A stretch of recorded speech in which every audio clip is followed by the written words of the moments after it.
the way it describes it is exactly the way that you would experience it if a host invited you over. The host would first prepare the table before you got there. Yep. When you arrived, the host would anoint you with oil as a way of welcoming you. He'd fill your cup to overflowing, and then, in this case, it's like, and why don't you just stay here in my house? I got a guest room for you. You could stay. Yeah. Guess what? All the days of your life, Right. You could stay forever. Yeah.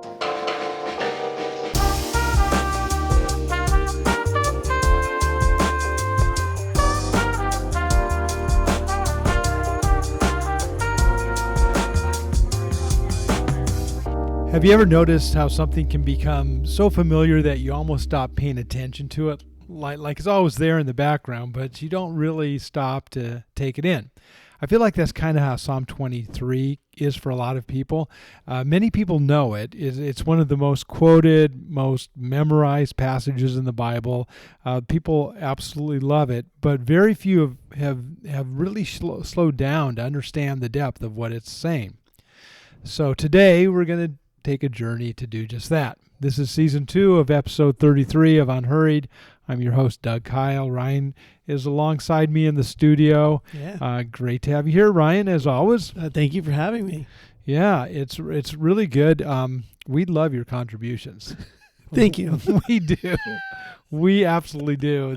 I always hear people go, it's just so great because it's conversational. Yeah. Feels like we're, I feel like we want people to feel like they're just pulling up to the table with us, having a cup of coffee, cup of tea, cup of water, whatever they feel like, and, enjoying the conversation. Yeah. Well, our relationship, to give a little history, started over a cup of tea.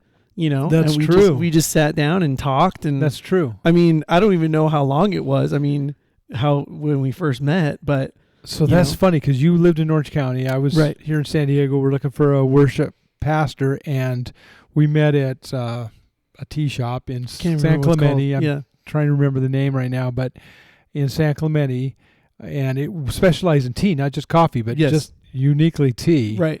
And there's a backstory to that because we invented a tea flavor there, and so I kind of knew of it. Yeah. We'll have to tell that sometime. Yes, I think so. Yeah. But anyway, what do you remember about that meeting? I remember one thing very distinct. You do? Yeah. Well, I remember getting tea, and I was like, that's kind of cool because weird. No. I thought it was cool because I was like, at the time, I was like, well, I go back and forth with my coffee intake. Yeah.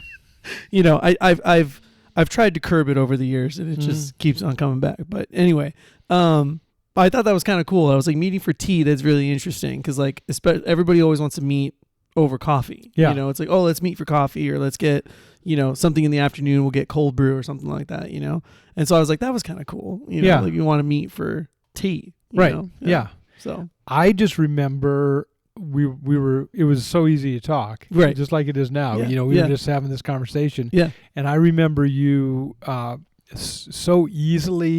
you laughing so easily, and I remember that was really attractive. I go, this is great. This guy, he was very easy to get along with. Yes, yeah. Same. I remember us just sitting down and talking, and we were talking about life and ministry, and at that time, I'd only been married for, a handful of years and no stuff. No kids. Yeah. There were no kids in the picture. And so, Mandy and I were just the two of us. And, it was really nice to get to sit down and talk. And, it was cool. Yeah. Well, thanks for everyone for coming down memory lane with us. That was an interesting little side.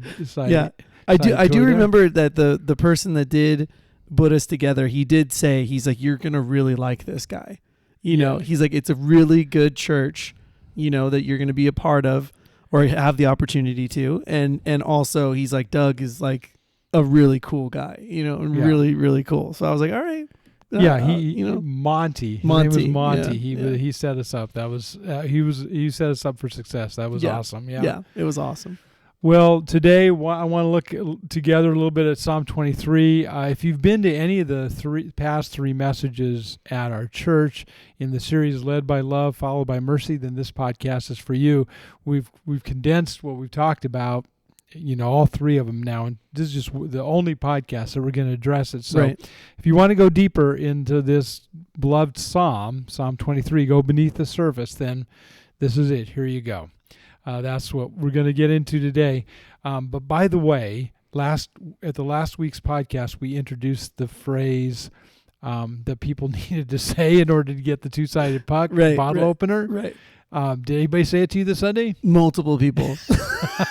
Multiple people were yelling at me this Sunday to get in the car, and it was just funny because as fellow parents, it's just everyone. We just had a good laugh with everyone that I talked to on Sunday. That was like, I don't know how many times I've yelled at my kids, but it's just so funny that it's now written down in history. It's become this catchphrase. Yes, it's so funny. Yeah, if you missed last week, we didn't know what the phrase was going to be to win the pod or to get a puck because we have several of them, and then in the middle of it, you're told that great story about your son's.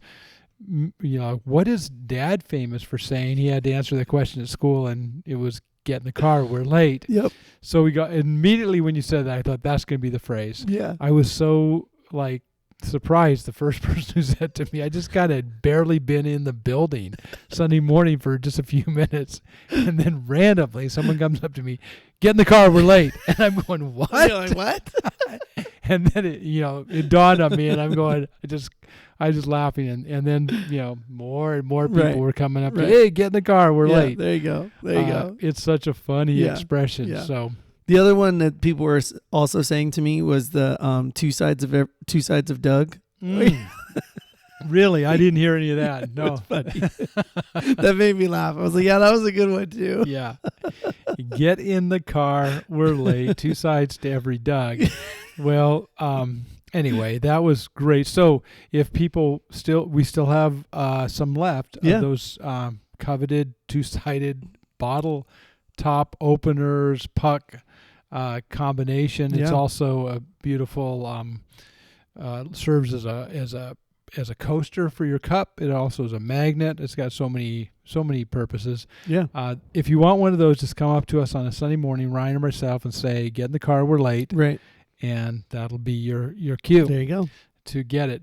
The conversation was around how would Jesus drive last week. Right. And actually, I was listening to our podcast then a few days later and driving around, and it made me more self-conscious. I was going, wait a second, I got to put this into practice. Yeah. I was driving around yesterday, and I don't know if it was because of the holiday and maybe there was more cars on the road or something, but I almost got hit twice. Oh, no. Yes. Got hit twice, and then I got honked at because the person didn't think I moved fast enough, and the light had just turned green. Wow. And I was like, what is happening here? Like, what we just talked about this. I was like, now I'm having to put this into practice. I'm like, what in the world is right happening? Away. Yeah. Well, I had to put it in practice right away, too, because I was listening to the podcast in the car. We had gone to our favorite coffee spot, Mostra, which is going to come up another time in this conversation, I think, later on. But we had, Cindy and I were going, and suddenly I see this car pulling out of a perfect parking place in front. Nice. Perfect parking place that I wanted. So I was going to back in. So I pulled in front of the parking place, giving the driver that was vacating the parking place enough room to get out. I pulled forward. I had my backup. I had it in reverse, so my backup lights are on. It's clear what I'm doing. Right. I'm just stopped there. There's enough room for all this to take place. And as soon as the car pulls out, this big truck pulls between me and the parking place, and then jockeys into position and backs into the spot that I was waiting for with my backup lights on.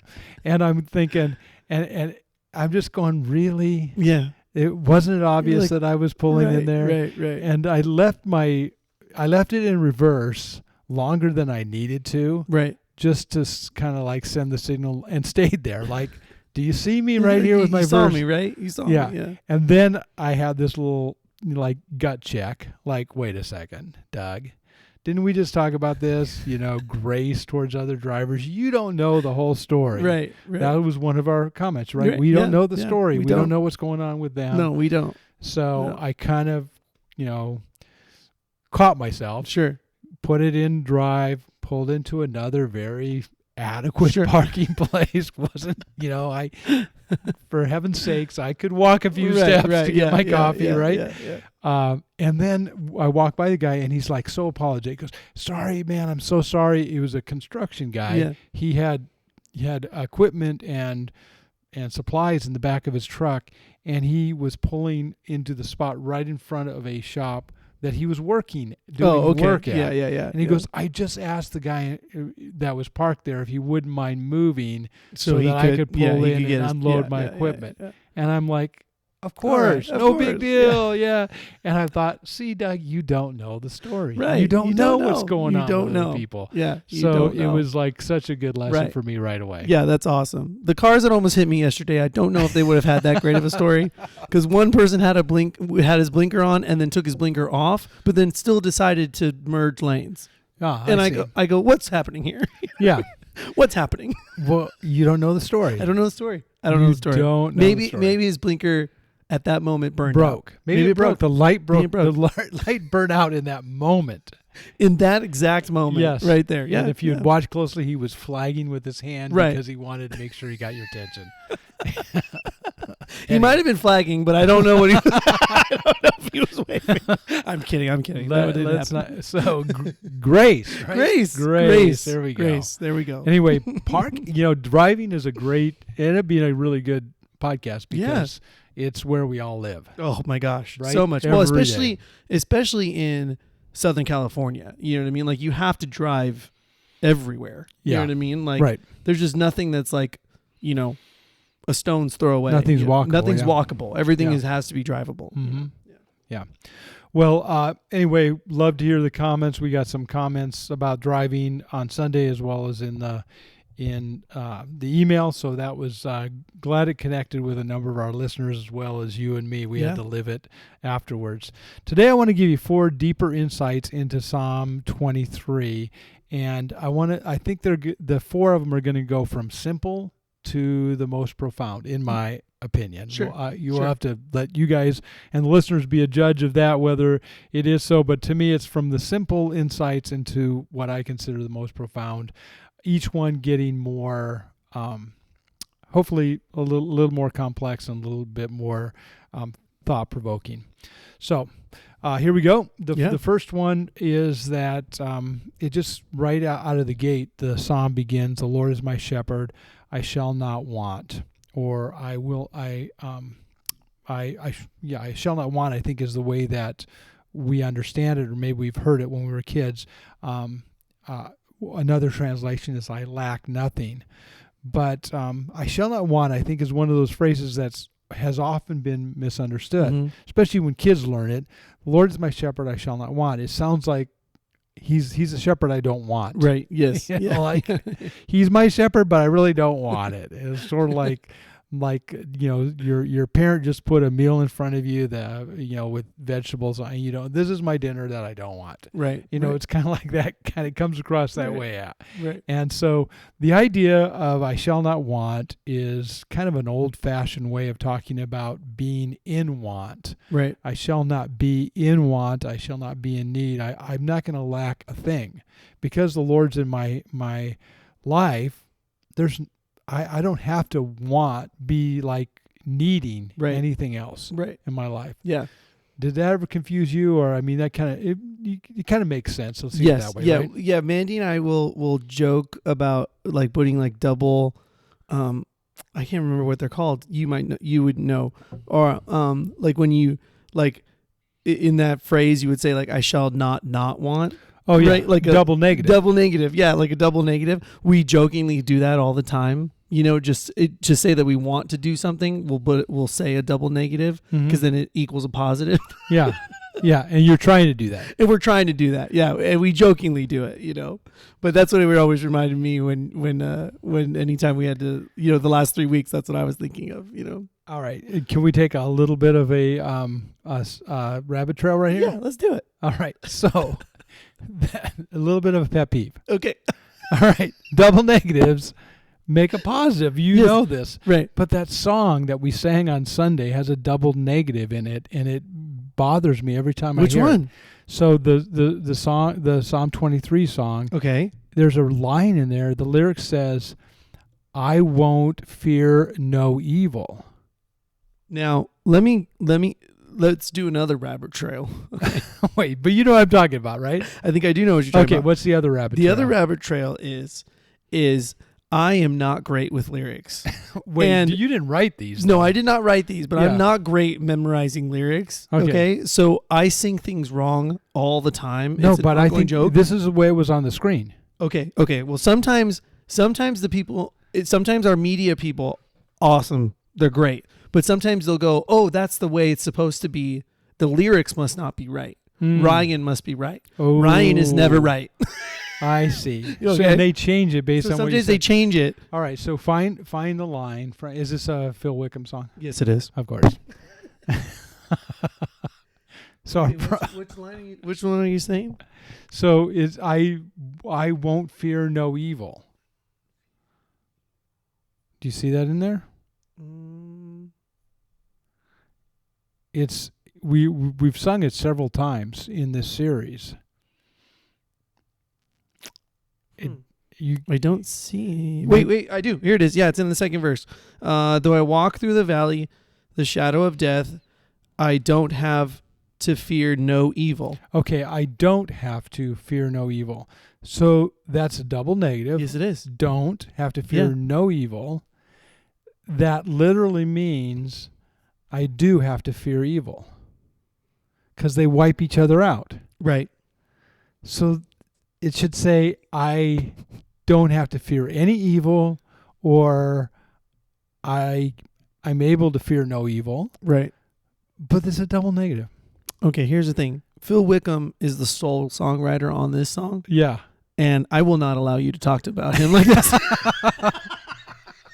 All right. Well, I'm going to give him artistic license, but I want you to know that every time that we sang it, I had this little wait a minute. You're like, wait. Like heartburn that it just hit me like, what? Because I think that doesn't mean what you think it means. There's a song that's really funny that worship leaders will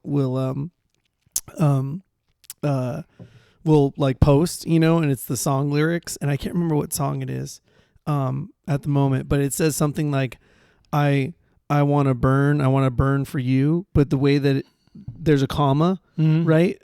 But they just keep on posting that I want to burn, and they'll go like, I thought this is not what church is about. Yeah. It's fun. It's like a funny little like worship joke, Yeah, kind of say with the lyric, where you hear it in a song and you hear it in a melody and you go, oh, well, that's nice. That's, I get what they're going for. Yeah. Like with Phil, like you're like, okay, I understand the artistic what he was going for with the passage, and then also not to fear evil, but when you look at it just plainly without anything, you go like, wait a minute, what are we saying here? It kind of maybe, common slang to use the double negative there, sure. But we just didn't land right. Right. But sorry, it's Phil, so it's sacred ground. We cannot. Careful, tread lightly. Careful. You're on thin ice, Doug. Wow. You're on thin ice. All right, I didn't realize. All right. Anyway, what are we talking about? We're talking about I shall not be in need. Right. Or I shall not want. Yes. That means that basically, as when Jesus is our shepherd, when we allow the Lord to be our shepherd, then he supplies everything we need, is what that means. And what's particularly interesting to me is if you dig deeper into the Psalm, it says he supplies everything we need for our soul. Yeah. Because it's all about restoring my soul. And so it's not that, every wish list I have, God provides, or there's not going to be things that that are, that we probably do in the long-term need, but in his timing, in his way, everything we need for the health of our soul, he will provide. Yeah. Yeah. Which is great, which is, I think a powerful way to start this. Maybe one of the reasons this is so beloved, this psalm, is because right out of the chute it talks about this what is really a common epidemic in our culture, which is this discontentment. How easy it is for us to become discontent and feel like I'll be happy if I just have more and more things, or if this one thing would be in my life, then I'd be happy. And we get it, and then it doesn't last that long, the happiness. Right. And we realize that all along, everything we needed, we had in Jesus. Yes. Yeah. Yeah. Well, we've talked about it before, like, different, stories of, athletes or musicians, they get to the highest point of, winning Grammys or winning Stanley Cups or winning, championships. And they go, yeah, that meant it pales in comparison to my relationship with God. You know? And it's like, you would look at that from the outside and go, well, they're the top, that's the top of the mountain, but not to them, not to us, where it's like God is with us and that's the top of our mountain. Yeah. So, yeah. I heard someone said the other day something like when someone asks them, like, how you doing, and it's someone they know, and they can be genuine and real with them. It's not just a passing conversation in a hallway or something.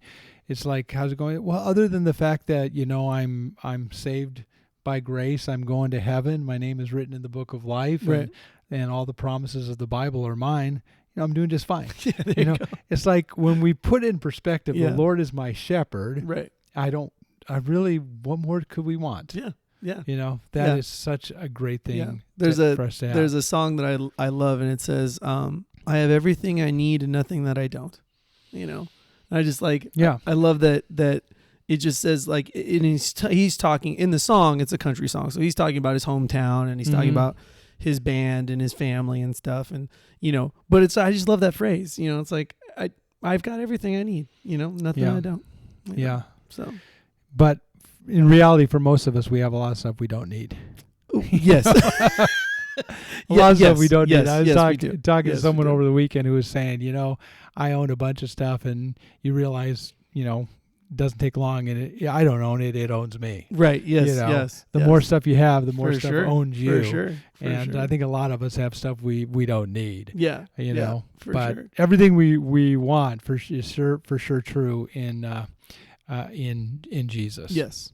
So the first thing, I shall not want, means I have everything I need in Jesus. Yeah. The second deeper insight is that spiritual refreshment is way more important than we think. I'm just struck by the fact that the very first thing that David in this psalm mentions, after talking about not needing anything, not being in lack, not having anything that he's still in want of, is this spiritual refreshment. He goes into this whole thing about how God makes me lie down in green pastures. He leads me beside quiet waters. He restores my soul. And so the very first thing mentioned is this spiritual refreshment. Next to having the Lord is having his restoration in our life, restoring our soul and refreshing our soul and giving us a rest. And I feel like we don't value that the way that God does. And so, again, the second insight is that spiritual refreshment, way more important than we think. If you think about the way God set up our lives, he gave us, a third of our day, every day, is spent in recharging, in resting and sleep and rest.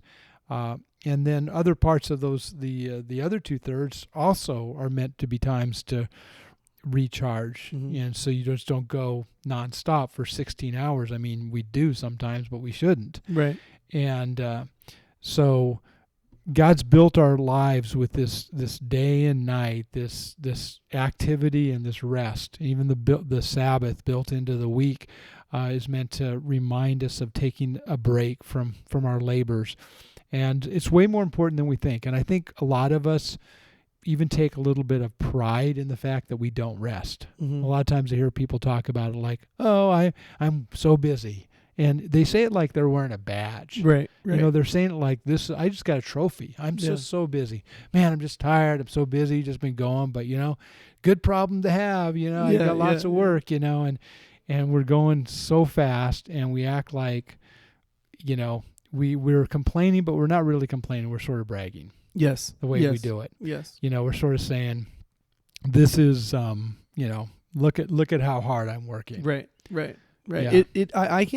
I can get like 5, maybe 6 hours of sleep, and I can function for a while, but then it'll catch up to me. Yeah. It always does. And then it's just like, and then it's that one day I fall asleep on the couch, where it's like, So yeah, it's like, I think in our culture, I think it's like you said, like we can wear it like a badge of honor, that we're like, oh, well, I'm operating on this amount of sleep and I can, still function and I'm getting it to all the things I need to do, but it's not healthy. Yeah. So to me, Psalm 23 is so insightful in that God really values our spiritual refreshment more than we probably do. Yeah. And I think that's important for us to recognize.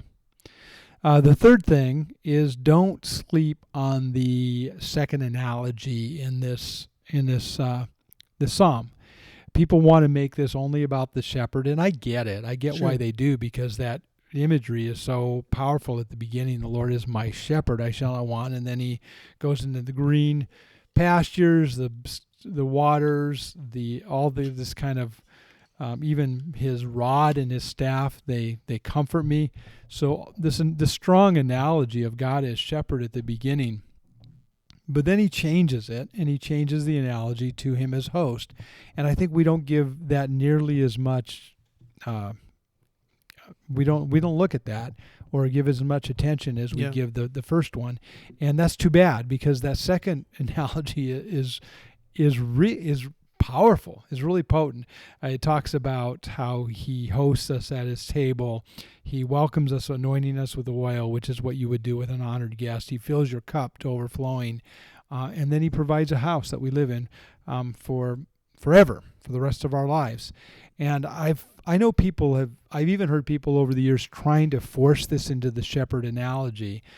They'll talk about, well, the table is a plateau, like sometimes we call it a table, like a flat mountaintop or something that the shepherd's leading the sheep on, and the oil is the way they anoint the ears of the sheep with oil to get rid of the bugs or things like that. And I don't know what they do with the cup in the house, but they want to force the analogy because they want to make it a unified analogy all the way through. Maybe a little bit grammatically, because I don't know, we talked about double negatives earlier.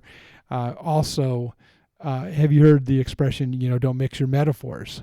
No. Okay, well, don't mix. It's like I think that like in English class or something, they might tell you when you're writing a paper, don't mix your metaphors. Don't start talking about I'm running a race and then turn into saying I'm winning a contest, and then suddenly turn it into I don't know. I can't even do it on the fly. I get it. I'm running a race, and then suddenly I'm driving. I missed the stop sign or something like that in the car. Right. You're changing your metaphor. Well, guess what? So sometimes because that's been ingrained in us, sometimes in our Western culture, not to mix the metaphors, we put that on the Bible, but the Bible is very comfortable with mixing metaphors. Yeah. Very comfortable with it. Yeah. And here's a great case where it starts out talking about God as shepherd, and then it moves to having him as host. And in the Eastern culture, in the biblical times, that was a completely legitimate and fine thing to do. Right. We see it. The Apostle Paul does a lot in his letters as well, where he'll mix metaphors. So don't be uncomfortable with that. Matter of fact, lean into it, because I think when you start to see God as our host, it opens up a whole new set of powerful imagery for us of what it does. Welcoming his table, like in the book of Revelation, where it says he sits down with us and he has a meal with us. He's the old way of saying he supped with us, or he sat down and he fellowshiped with us over the table. Well, that's the imagery here of God, inviting us to his table. Yeah, it's really a cool analogy. It's very different than shepherding. Yes, it is. Yeah, and I also think too, on Sunday, we had we had communion, so they, set up the table in the middle of our sanctuary, and it's real long, and I just felt like that imagery was so nice. You know, how we were talking about, finishing up the series and with the Psalm 23, and then it's like, and then that imagery of God preparing that table for us and all of us coming together and, taking the elements and stuff. I thought it was really cool. It really became vivid to me as I was studying the end of the Psalm there, and I'm so glad that, our volunteers and staff were able to pull it off to get communion together really at late notice. We got halfway through the week. It's like, you think we'd do communion this week? Because it would fit perfectly. Right. And it did. Yes, it did. Yeah, it really did. Yeah. So if you only go with the shepherd analogy, then you don't get the same feel that you get with the host and kind of having this intimate fellowship over the table. The way it describes it is exactly the way that you would experience it if a host invited you over. The host would first prepare the table before you got there. Yep. When you arrived, the host would anoint you with oil as a way of welcoming you.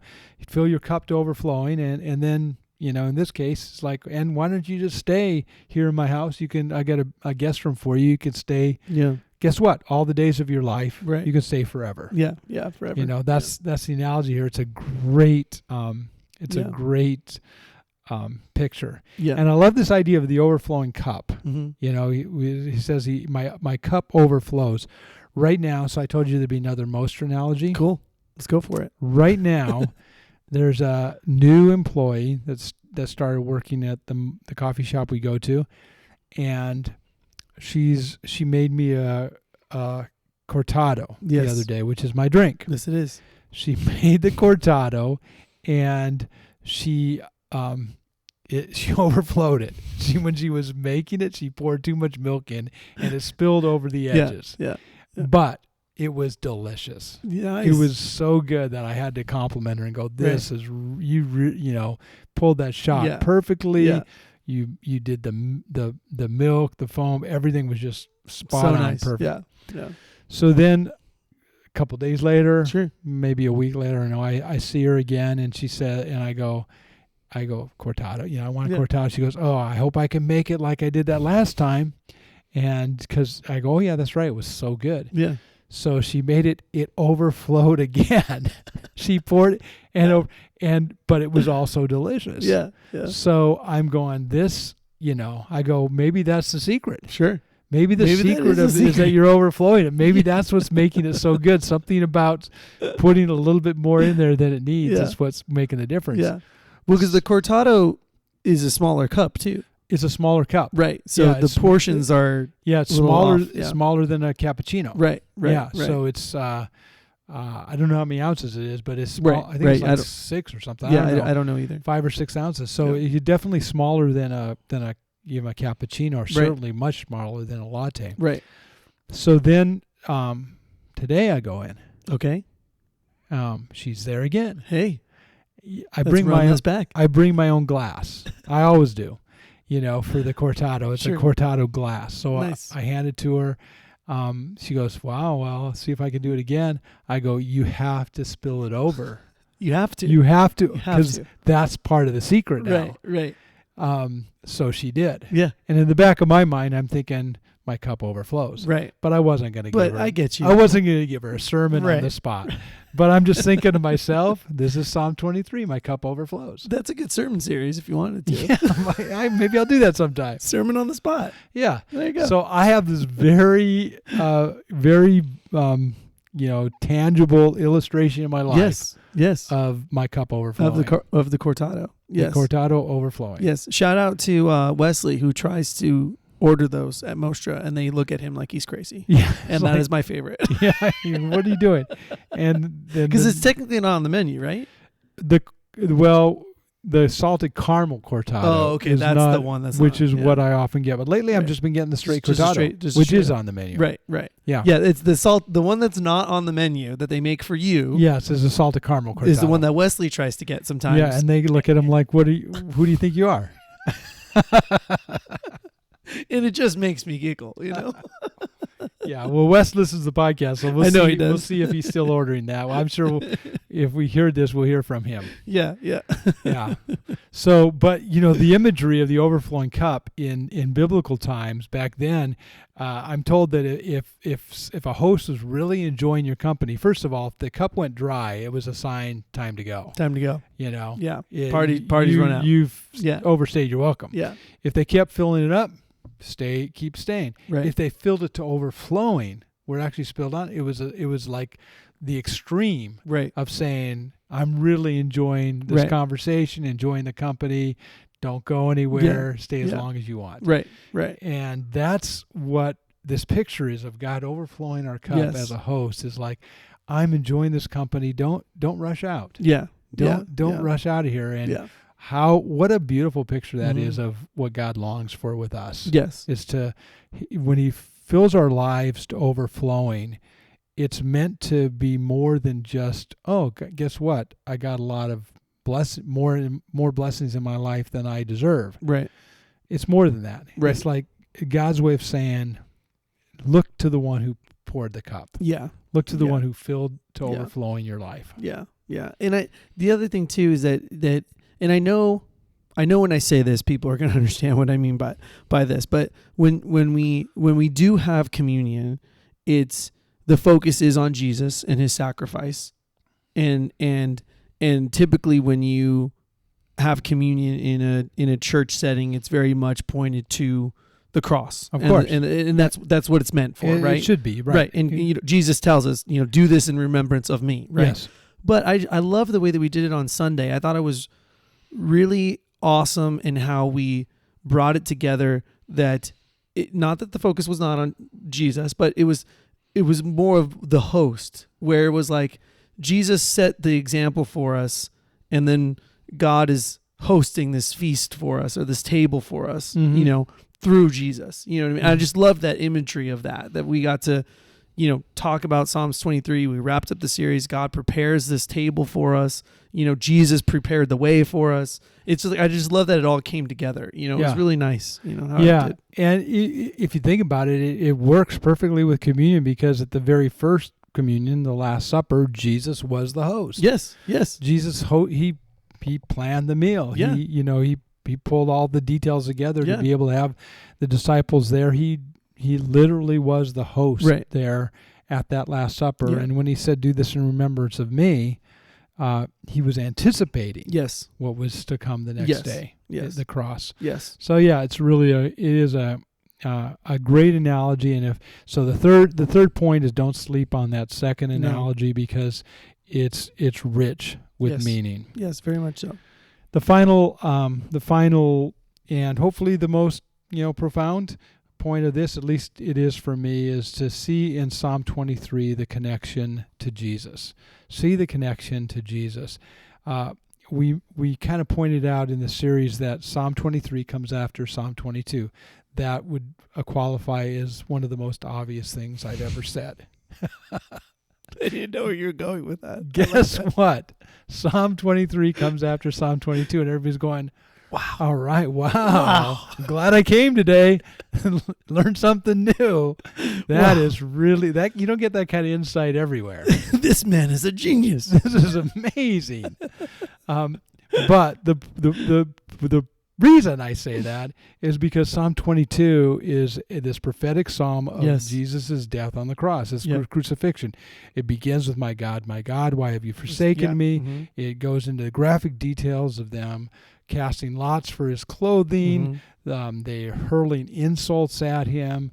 It's a very, Jesus, I believe, quotes Psalm 22 from the cross when he cries out, my God, why have you forsaken me? So it's this graphic and vivid portrayal of the cross to come. And then Psalm 23, placed right after it, is about this anointed one, whose head has been anointed with oil, right? Who is going through the valley of the shadow of death, exactly as Jesus was facing the cross, and is surrounded by enemies as they were insulting him, hurling insults at him, and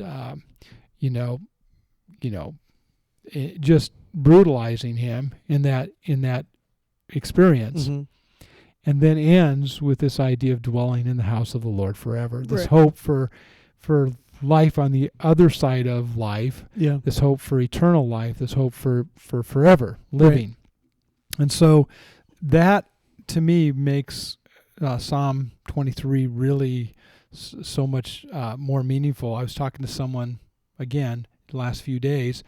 I guess it was on Saturday. I was talking to someone, and they were trying to make the connection with Psalm 23 of when this happened in Jesus' life. When it happened in David's life, which is, we talked a little bit about too. We don't know for sure when it happened. Right. And now that I'm kind of recalling the conversation, they were thinking more about Psalm 22 and when that happened in David's life.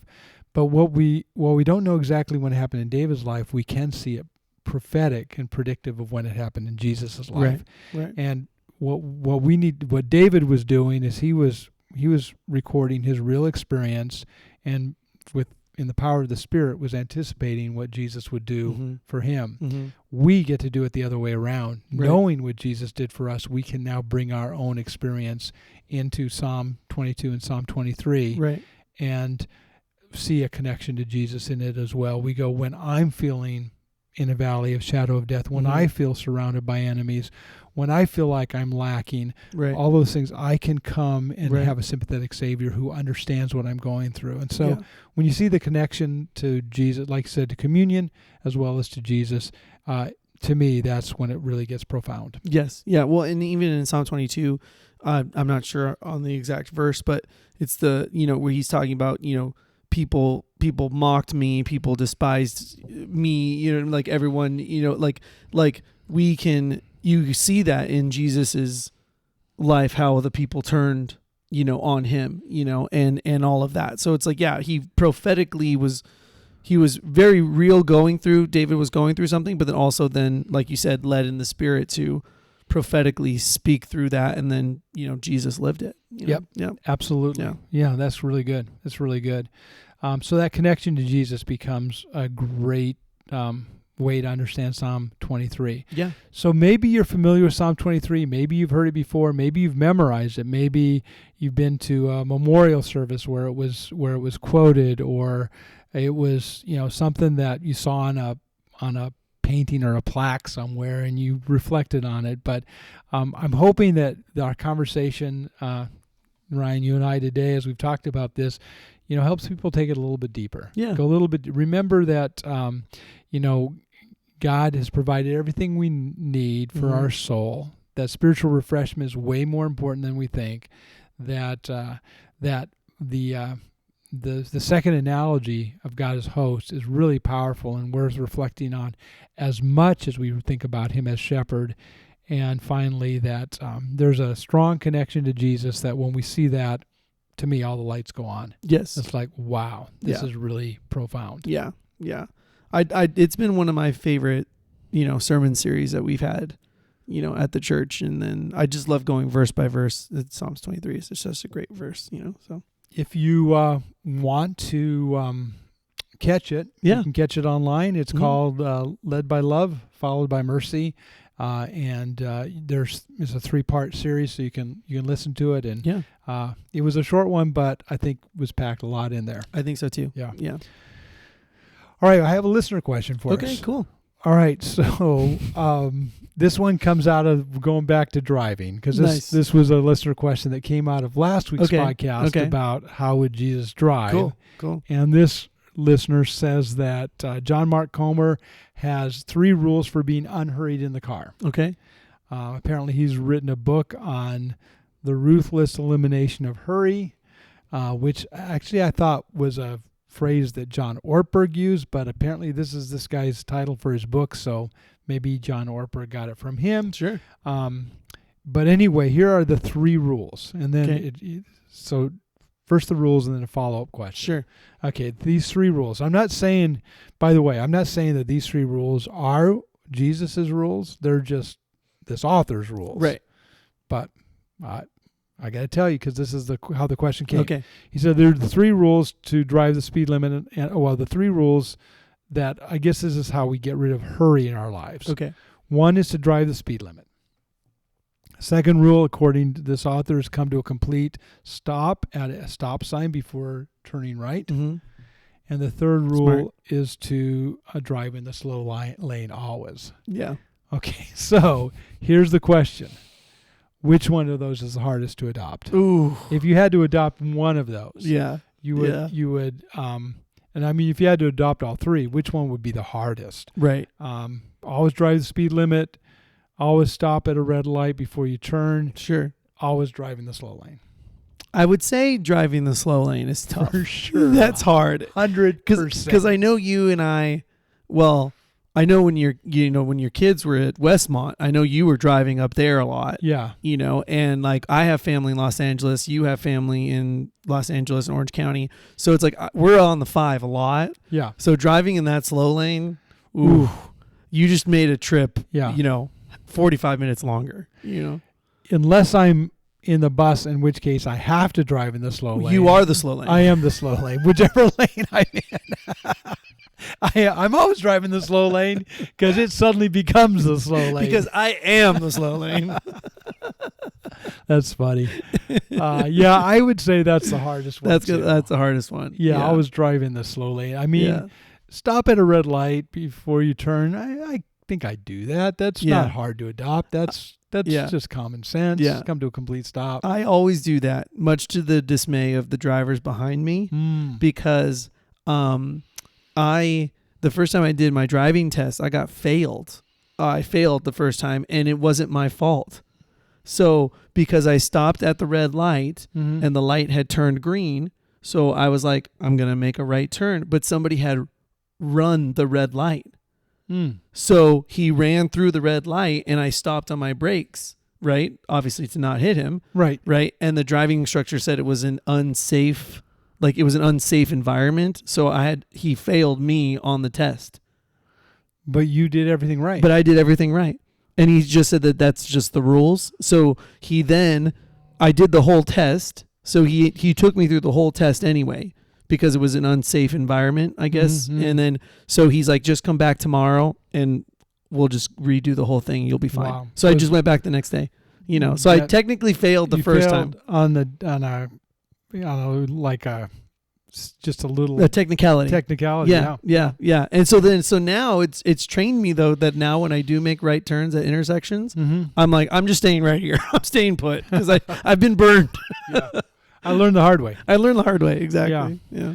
All right. Well, that would be a hard one for me. Though to your point, I always drive in the slow lane when I'm in the VW bus, which I'm driving today. Nice. So whatever lane I'm in is now the slow lane. At least every driver behind me thinks that's true too. So yes, exactly. That's good. Yeah.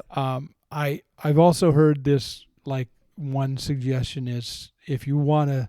I think the point of this is if you want to slow down your life. Yes. To do this. Yes. Because I wouldn't say that that's necessarily a spiritual principle that you should drive in the slow lane. It's just if you're working on, like I'm just going too quick in life. I need to slow down. Right. I gotta slow down. The other thing is like always choose the longest line at the grocery store. Oh, okay. That would be hard too. Like, I'm always looking for the short line, right? I know. It's like always like, which is the longest line? Get in that one. Yes. And it's sort of like if you want to learn patience. Yes. Yeah, I'm not sure. That's that's got my having the 3 kids at Costco, I can see the people behind me just pick different lanes. Yeah. They're just like, we're going somewhere else. Yeah, exactly. You are the slow lane. We're the slow lane. Because then it's like, I got to get the kids out of the cart, and then they're asking questions, and then we always have a cart full of, food and stuff, So I'm like, we're going to be here a while, what I mean? Like, we're not going anywhere fast, so. Love it. Well, hope this has been an encouragement to you. A time for us to take a deeper dive, sit around, have a cup of coffee or an iced tea or just a kind of an overflowing cup conversation with one another to go more deeper into this psalm that I think is very familiar, but maybe not really as well known as we think it is. Well understood anyway. So thank you, Ryan, for the conversation. Yeah, thank you, Doug. To our enthusiastic viewers and listeners along the way.